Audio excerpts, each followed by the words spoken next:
ہم سبھی کبھی نہ کبھی بور ہوتے ہیں، ہے نا؟ پر کیا یہ بس یوں ہی وقت گزارنے کا مسئلہ ہے یا کچھ اور بھی ہے اس کے پیچھے؟ ہاں، یہ سوال اہم ہے اور آج ہم اسی پہ بات کریں گے، خاص طور پر لارس سوینسن کی کتاب فلسفہ بوریت کے حوالے سے۔ اچھا، فلسفہ بوریت، تو یہ کتاب کیا کہتی ہے؟ کیا بوریت مطلب ہمارے زمانے کی کوئی کہانی سنا رہی ہے؟ بالکل، سوینسن اسے ہلکا نہیں لیتے۔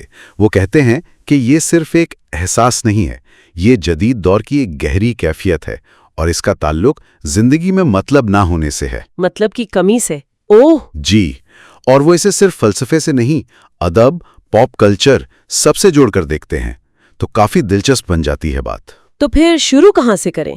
یہ بوریت آخر ہے کیا چیز؟ کتاب میں بھی ذکر ہے کہ اسے پکڑنا مشکل ہے۔ ہاں، ہے تو تھوڑی بے شکل سی چیز۔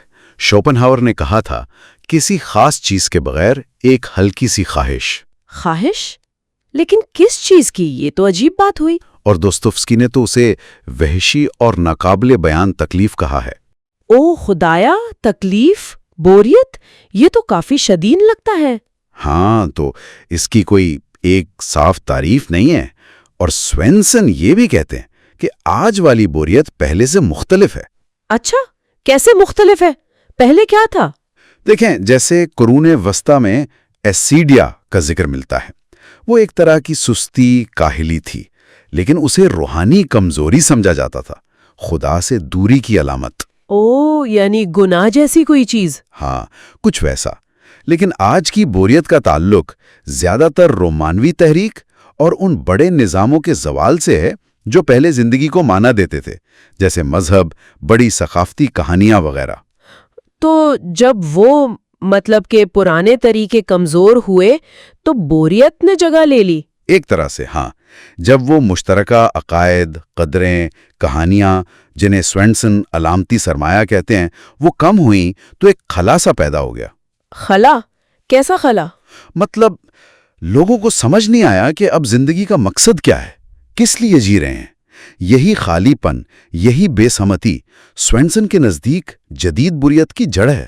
اور پھر لوگ کیا کرتے ہیں اس خالی پن کا؟ وہی متبادل ڈھونڈتے ہیں، جیسے ہر وقت تفریح کی تلاش یا چیزیں خریدنا، جسے ہائپر کنزمپشن کہتے ہیں۔ یہ بات تو سمجھ میں آتی ہے۔ مجھے لگتا تھا بور ہونا بس ایک ہی طرح کا ہوتا ہے، کیا اس کی بھی قسمیں ہیں؟ سوینسن دو بنیادی قسمیں بتاتے ہیں۔ ایک تو وہ عام سی حالات کی بوریت ہے۔ حالات کی یعنی؟ مطلب جو کسی خاص صورتحال سے جڑی ہو، جیسے کسی کا انتظار کر رہے ہیں یا کوئی لمبی فضول سی میٹنگ چل رہی ہے، یہ آتی جاتی رہتی ہے۔ ہاں، وہ تو ہوتی ہے، سمجھ گئی۔ لیکن دوسری قسم زیادہ گہری ہے، وہ ہے وجودی بوریت، ایگزسٹینشل بورڈم۔ وجودی بوریت یہ کیا ہے؟ یہ کسی خاص چیز سے بیزاری نہیں، یہ ایک پھیلی ہوئی کیفیت ہے۔ مطلب سب کچھ ہوتے ہوئے بھی اندر سے خالی خالی لگنا، جیسے کچھ گم ہے۔ اوہ، یہ تو زیادہ سنجیدہ بات لگ رہی ہے۔ بالکل، اور سوینسن کے خیال میں یہ صرف آپ کا ذاتی مسئلہ نہیں، بلکہ یہ معاشرے میں کسی گہری خرابی کی طرف اشارہ ہے۔ معاشرے کی خرابی کیسے؟ جیسے آپ نے کہا، بہت زیادہ چیزیں خریدنا، تفریح، ہاں، اور مشہور شخصیات میں بہت زیادہ دلچسپی لینا، سیلیبریٹی کلچر۔ اچھا۔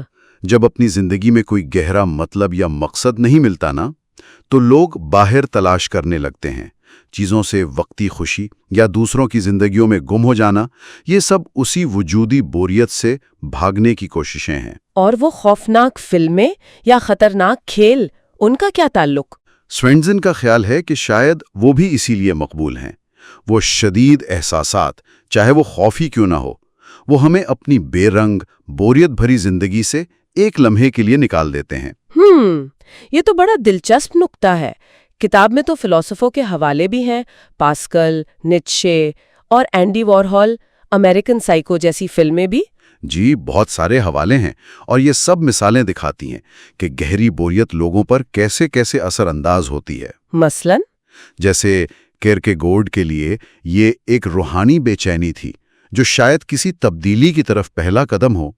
نیٹشے کے نزدیک یہ خدا کی موت کے بعد جو بے معنویت پیدا ہوئی، اس کی علامت تھی۔ اور اینڈی وارہول، اس نے کیا کیا؟ وارہول نے تو جیسے بوریت کو اپنا ہی لیا، عام چیزوں کو بار بار دکھا کر اس نے ایک طرح سے معنی کی تلاش پر ہی سوال اٹھا دیا۔ اور امریکن سائیکو وہ تو کافی ڈارک ہے۔ ہاں، وہ دکھاتی ہے کہ جب اندر کوئی مقصد نہ ہو تو انسان کیسے بالکل سطحی چیزوں یا تشدد میں متبادل ڈھونڈ سکتا ہے۔ تو اگر یہ اتنی گہری چیز ہے تو اس کا حل کیا ہے؟ کیا بس خود کو مصروف رکھیں، فلمیں دیکھیں، گیمز کھیلیں؟ نہیں، یہی تو سوینسن کی خاص بات ہے۔ وہ روایتی حل نہیں دیتے۔ وہ کہتے ہیں کہ شاید اصل مسئلہ بوریت ہے ہی نہیں۔ کیا مطلب؟ مسئلہ بوریت نہیں تو پھر کیا ہے؟ وہ کہتے ہیں شاید مسئلہ یہ ہے کہ ہم ہر وقت مقصد ڈھونڈتے رہتے ہیں۔ یہ جو شدید خواہش ہے نا معنی کی، شاید یہی مسئلہ ہے۔ تو پھر کیا کریں؟ مطلب نہ ڈھونڈے؟ ان کا مشورہ تھوڑا غیر روایتی ہے۔ وہ کہتے ہیں کہ شاید ہمیں اس تلاش کی ضرورت پر ہی سوال اٹھانا چاہیے، بوریت سے بھاگنے کے بجائے اس سے سمجھنے کی کوشش کریں۔ بالکل، یا کم از کم اس پر غور کریں۔ مسلسل خلفشار یا ڈسٹریکشن ڈھونڈنے کے بجائے خود بوریت کو سمجھنا شاید زیادہ کارآمد ہو۔ واہ، یہ تو بالکل الٹی بات لگ رہی ہے۔ بوریت سے لڑو مت، اسے سمجھو۔ ہاں، کچھ ایسا ہی۔ سوینسن کا خیال ہے کہ شاید یہ معنی کی مسلسل تلاش ہی ہمیں تھکا رہی ہے۔ بیکٹ یا وارہول جیسے لوگوں نے ایک طرح سے اسی خیال کو اپنایا تھا، معنی کی غیر موجودگی کو قبول کر کے آگے بڑھنا۔ تو خلاصہ یہ ہوا کہ بوریت صرف فارغ وقت کا مسئلہ نہیں ہے، یہ اکثر جدید زندگی میں مطلب کی گہری کمی کی عکاسی کرتی ہے۔ یہ کتاب تو واقعی سوچنے پر مجبور کرتی ہے۔ بالکل، اور جس طرح لکھی گئی ہے وہ بھی کمال ہے۔ صرف فلسفہ نہیں، بلکہ ادب، نفسیات، سماجیات، سب کو ملا کر بات کی گئی ہے۔ زبان بھی آسان ہے، کہیں کہیں مذاق بھی ہے۔ ہاں، یہ بات تو ہے۔ کچھ لوگ کہہ سکتے ہیں کہ یہ خالص فلسفہ کم، ثقافتی تبصرہ زیادہ ہے، لیکن شاید اسی وجہ سے یہ اتنی دلچسپ اور فکر انگیز لگتی ہے عام قاری کو۔ تو سوینڈنسن کی یہ بات کہ بوریت سے نمٹنے کا بہترین طریقہ شاید خلفشار نہیں بلکہ خود بوریت کو سمجھنا ہے، یہ ہمیں اپنی زندگیوں کے بارے میں کیا سوچنے پر مجبور کرتی ہے۔ یہ جو ہم ہر وقت بھاگ دوڑ میں لگے رہتے ہیں، کچھ نہ کچھ کرنے، کچھ پانے کی کوشش میں، اس سب کا کیا مطلب ہے پھر؟ یہ سوال واقعی غور طلب ہے۔